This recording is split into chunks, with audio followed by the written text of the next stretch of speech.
Yo les gars, aujourd'hui on se retrouve pour une nouvelle carrière manager avec Brescia, comme vous l'avez vu dans le titre et dans la miniature.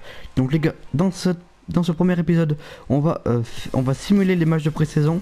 On va faire le mercato. D'ailleurs, dès maintenant, n'hésitez pas à proposer des joueurs pas très chers parce qu'on n'a pas beaucoup de budget dans les commentaires. Donc les gars, on va aller voir l'équipe on va faire la composition et je vous retrouve juste après. Donc les gars, voilà l'équipe. Donc on part sur un 4-2-3-1 resserré avec notamment Aïe, l'ancien Clermontois, côté gauche. Donc on va tout faire pour essayer de garder Tonali, notre pépite. On a Balotelli en pointe, on a le capitaine Bisoli en 10. Romulo côté droit, je pense peut-être pas le vendre, mais acheter un joueur pour le remplacer parce qu'il se fait assez vieux, 32 ans. Il a encore des bonnes stats mais il se fait un peu vieux. Je pense qu'on va vendre aussi Scrab. Et lui là, il est bon dans la vraie vie, mais bon, s'il peut ramener un peu d'argent encore, je dis pas non parce que deux attaquants ça suffit largement à Brescia. Donc les gars, voilà les joueurs que j'ai décidé de mettre sur la liste des transferts. Donc j'ai mis Enrico Alfonso, le deuxième gardien, mais j'ai vu qu'on avait encore un autre gardien, donc vu qu'il a encore un peu de valeur marchande, j'ai décidé de le vendre. Alors Bjarnason, il a 31 ans, il n'est pas titulaire. Vu que je compte pas faire grand chose de lui, c'est pour ça que je l'ai vendu. Torre Grossa, comme je vous ai dit tout à l'heure, vu qu'on a plein d'attaquants, ça vaut pas le coup. Pareil pour Scrab et Enjoy, parce que là assez jeune et puis on a pas mal de joueurs à ce poste. Donc les gars, pour les entraînements, on va mettre Aïe en tir parce qu'il est déjà assez rapide. On va mettre aussi, voilà, en milieu, on va mettre Tonali bien sûr. Hein. C'est inévitable, pardon, en défense. On va mettre aussi Viviani. Voilà, il a 79 de potentiel, un truc comme ça, c'est pas mal. En défense aussi, pareil.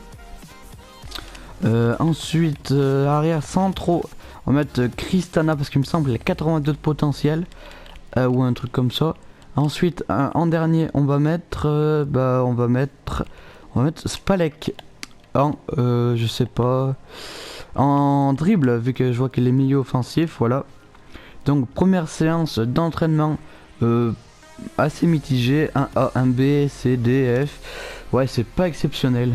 Offre de transfert pour Sistana. Donc lui, je vais le bloquer de la liste des transferts parce que ça va être notre titulaire indiscutable parce qu'il a un beau potentiel que je vous ai dit. Donc j'exporte des pistes, on va répondre pareil pour tout le monde. Donc on a Bisoli qui nous dit coach, je suis content, j'aimerais vous souhaiter la bienvenue, j'ai hâte. Donc les gars, on est parti pour le premier match de pré-saison face à Majorque. On espère bien évidemment le remporter. Et victoire 2-1 avec un but de Balotelli et un but de Tonali, donc nos deux meilleurs joueurs pour l'instant. Donc les gars, j'ai peut-être proposé un peu trop, ils ont refusé une offre à 3 millions, c'est dommage, on va sûrement recevoir d'autres offres. Offre de transfert pour Spalek, on l'a mis en vente lui ou pas, je sais plus, non on l'a pas mis en vente, donc on va aller refuser. Donc les gars, voilà ma liste des transferts. Je vous en parlerai un peu plus quand on aura reçu tous les rapports. Là on va aller se concentrer sur le match de présent face à Almeria, pardon. On espère gagner pour essayer de se qualifier et ça sera une victoire 3-1 avec un but d'Aïe et un doublé de Balotelli. Donc les gars, on est parti pour notre dernier match de pré-saison. On espère gagner ou du moins pas perdre pour être sûr d'être qualifié, parce que si on fait un nul on est au moins sûr. Victoire 1-0 avec un but de Romulo, ils ont raté un penalty en face. Donc on finit premier de notre poule, donc on est qualifié pour les demi-finales. On tombe, oula dur, on tombe contre Anderlecht, c'est un tirage très compliqué. Mais bon, on sait jamais. Offre de transfert pour Endoge, pardon, on va aller négocier et pourquoi pas en tirer 2 millions, 2 millions 5. Donc les gars, la Spal a accepté de payer 2 millions pour Endoge, donc c'est nickel hein, avec Brescia, chaque sou est important, pardon. Donc les gars, on est parti pour cette demi-finale de pré-saison face à Anderlecht. On va aller la simuler en espérant gagner bien sûr. Ils sont sur 2 nuls et une victoire et on va aller s'incliner avec un but de Di Matteo. Après il fallait s'y attendre aussi à Anderlecht, c'est une très bonne équipe, mais bon, on va quand même tirer un peu d'argent, c'est déjà pas mal. On a gagné 1,5 million, ouais c'est très bien. Offre de transfert pour Spalek qu'on va rejeter parce que c'est un bon joueur, il a un bon potentiel, j'ai vu. Tonali qui passe déjà à 78 de général, c'est très bien. Lui je vais tout faire pour le garder, je vais bloquer des offres. Donc les gars, on va pouvoir se concentrer sur le mercato. Il me semble qu'on a besoin aussi d'un défenseur central, parce qu'on a un défenseur central qui est un petit peu vieux. Donc là, tout ça, on a tous les joueurs qui ont à peu près au moins 83-85 de potentiel minimum. Frouch, ça serait pas mal de l'acheter à 83 de général et jouer au Bayern Munich 2, ça serait pas mal pour lui de monter en première division. Bon, c'est en Italie, mais ce serait pas mal déjà. On va voir. J'ai mis Piccoli, mais c'est pour ça qu'on aura besoin d'acheter d'attaquants. Armini, ça serait. Ouais, je pense que je vais acheter Armini. Ou je sais pas, on va attendre. Lui, il a 5 étoiles mauvais pied. On peut pas l'acheter, mais pourquoi pas l'avoir en prêt? Ouais. Ils sont d'accord pour l'avoir en prêt. On va aller essayer et on se retrouve juste après. Donc les gars, le club a accepté. On va payer 80% de salaire, mais bon là que 500 €, ça va pas revenir très cher. Il n'y a plus qu'à espérer que le joueur sera d'accord et tout sera nickel. Endoge vendu, on a réussi à avoir 1 400 000.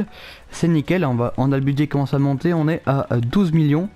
Là c'est très bien 12 millions pour Brescia. Donc les gars, le joueur a accepté Bella Kotchap. Bella Kotchap pour être précis, il a accepté un prêt de 2 ans dans notre club. Donc c'est nickel, il me semble qu'il a de avoir 84 minimum de potentiel. Donc on va tout de suite le mettre aux entraînements à la place de Spalek. Il est où? C'est un défenseur central, voilà.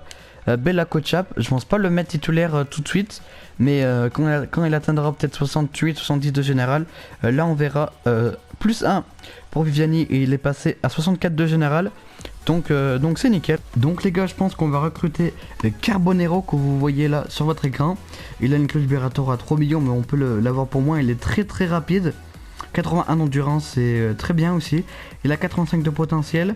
Il a 2 atouts solides sur les tacles, dribbleur rapide, donc c'est nickel. Je trouverais ça à peu près réaliste parce qu'il joue dans un championnat un petit peu perdu. Donc pourquoi pas venir dans un club en Europe, même si c'est un petit club. Il a 67 de général, donc pourquoi pas. Donc on se retrouve juste après les négociations. Donc les gars, ils ont accepté tout de suite une offre à 2 millions. Donc on va les négocier avec le joueur et on se retrouve à la fin des négociations. Donc les gars, on a fait notre première recrue. Carbonero a accepté un contrat de 5 ans avec un salaire hebdomadaire de 3000 €. Donc les gars, j'ai trouvé Santiago Rodriguez, il a 85 de potentiel. Il peut jouer MOC, AD, MD. Donc ça serait pas si mal. Mais il vient juste de rejoindre le club, donc on va aller essayer de l'avoir en prêt. Donc les gars, le club a accepté de le lâcher en prêt. Mais en plus j'ai vu qu'il n'était pas titulaire dans son club. On devrait payer 60% de son salaire, donc si on arriverait à l'avoir, ça serait une très bonne affaire. Donc les gars, ils ont accepté de le lâcher en prêt. Il a 85 de potentiel, il peut jouer AD, MD, MOC. Je pense que je l'utiliserai mieux en MOC parce que il est pas très rapide, donc on va aller tout de suite le mettre aux entraînements aussi, à la place de Viviani, je pense. Offre de transfert pour Torregrossa. On va les déléguer. On va mettre entre 5,6 millions et 3,8 millions en espérant en tirer le maximum. Donc les gars, on va les mettre nos recrues aux entraînements. On va mettre Carbonero, pardon, oula, c'est l'habitude. Et on va enlever Cristiano, il s'améliorera tout seul. Et on va mettre notre joueur Rodriguez à sa place. On va le mettre en contre-la-montre. Donc voilà, c'est nickel. Notre joueur Bella Kotchap, notre défenseur central qui a déjà pris 1+1, donc ça s'annonce très bien pour l'avenir. Offre de transfert pour Alfonso, on va l'accepter direct, hein. Ça libérera toujours un petit peu de cash. Accord pour la vente de Torregrossa pour 3,8 millions, donc ouais, on va l'accepter, c'est pas exceptionnel, mais c'est toujours ça. Blessé à l'entraînement, on espère que c'est pas Tonali, c'est Sampieri 10 jours, ok, on s'en fout. C'est pas très grave. Alfonso vendu, Torregrossa vendu, c'est nickel. Donc les gars, j'avais pensé à Bruno Pérez en défenseur droit. Il est très rapide. Je trouve ça réaliste parce qu'il est réserviste. Il est pas du tout titulaire à la Roma. Donc je trouve que ça serait très réaliste. Enfin très réaliste. Assez réaliste de le faire venir à Brescia. En plus ça serait peut-être, avec la 29 ans, ça serait peut-être un dernier challenge. Donc pour lui ce sera peut-être un propulseur. Peut-être qu'il va faire une énorme saison avec nous. Ça va peut-être amener quelques clubs européens.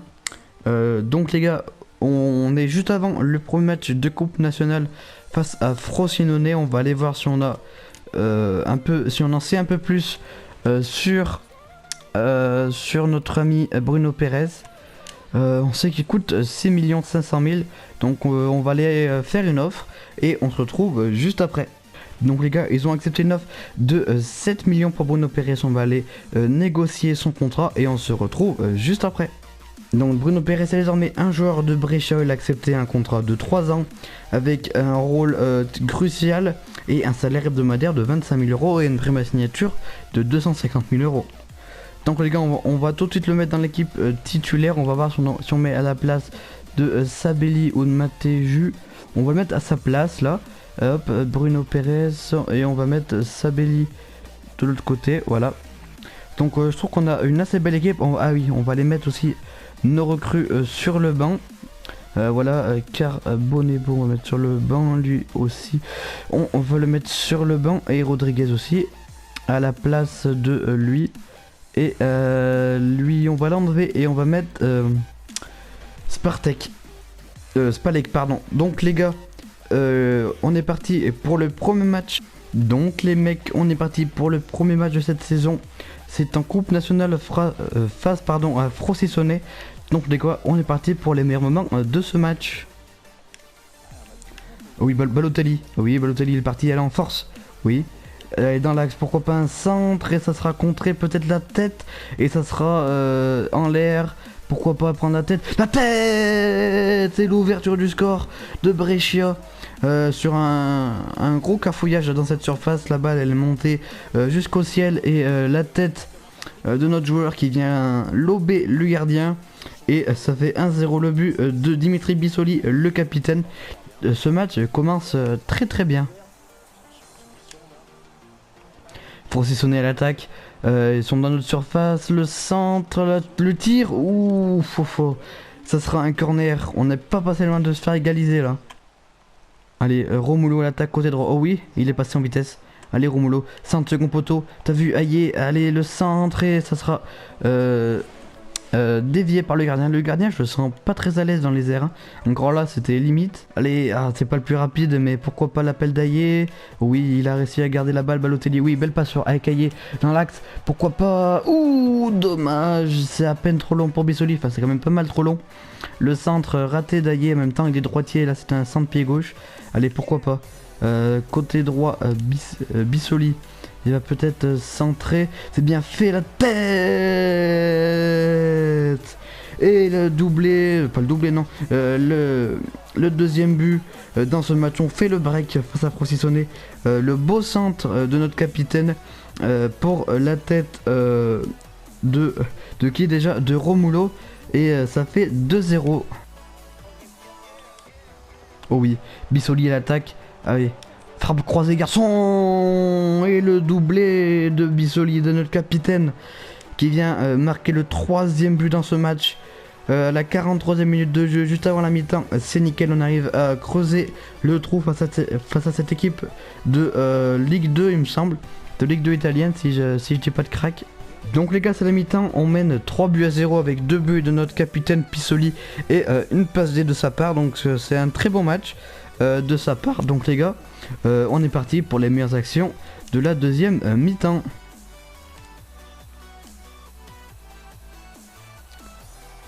Oh oui, Tonali. Allez, tout seul garçon. Oh oui, tenant de frappe et ce sera contré par les défenseurs de Frosinone. Il se passe pas grand chose dans cette deuxième période. Si la première période là il y avait peut-être déjà, 1 ou 2-0, là il n'y a pas du tout d'action. 73e minute de jeu, on va effectuer notre changement, on va faire rentrer nos 3 pépites, on va faire rentrer il est où Rodriguez à la place de notre capitaine qui a fait un très bon match. On va faire rentrer Carbonero dans ailier droit, et à la place de Chancellor on va faire rentrer Bella Kotchap. Donc les gars, on est parti pour ces 30 dernières minutes. Non, c'est 20 dernières minutes, pardon. Oui, Balotelli à l'attaque, Balotelli la frappe et ça sera un coup franc il me semble. Hein. Un coup franc juste aux abords de la surface.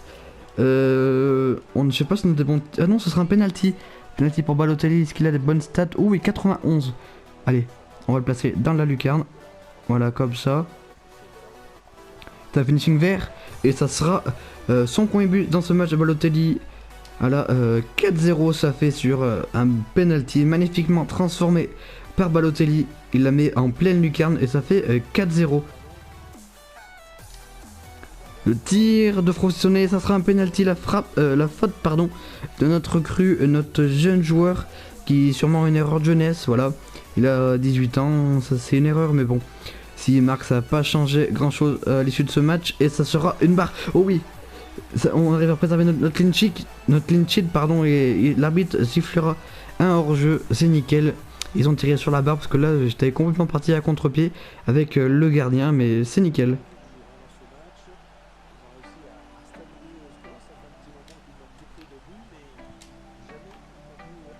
Oui, dernière contre-attaque peut-être avec Balotelli, oui. Il lance très bien Aïe. Allez, tout seul garçon, tout seul. Oui, enroule pied droit et le 5e but. Le premier but d'Aïe dans ce match, il le méritait parce que on l'avait vu à chaque fois faire des appels, mais il n'était jamais récompensé de ses efforts. Et là, il arrive en cette toute fin match à abasourdir Frosty et ça fait 5-0 dans cette toute fin de match. Donc les gars, c'est fini pour ce match de Coupe d'Italie. On a gagné 5-0, il n'y a pas vraiment de concurrence en face. Il y avait beaucoup d'erreurs techniques. On a vu un assez bon match de Tonali, il était costaud derrière. Balotelli énorme. Et puis sur les côtés, c'était très bon, ouais. Milieu de terrain très fort. Donc on est parti pour la conférence d'après-match. Je pense il doit tout donner. C'est vrai, il doit tout donner pour trouver sa place. Magnifique victoire, tout le mérite revient au joueur. Et c'est vrai, c'est eux qui sont sur le terrain. Bisoli, il a signé un match impressionnant. Donc les gars, Aïe qui passe à 72 de général, donc c'est très bien. Il a fait un bon match aussi, il a fait pas mal d'appels. Donc les gars, c'est la fin de cette vidéo. N'hésitez pas à donner vos avis dans les commentaires sur les transferts et sur ma vidéo et tout. Qu'est-ce que je pourrais améliorer. Et donc les gars, c'est tout pour moi. N'hésitez pas à liker et à vous abonner. Et moi je vous dis à la prochaine. Allez, bye!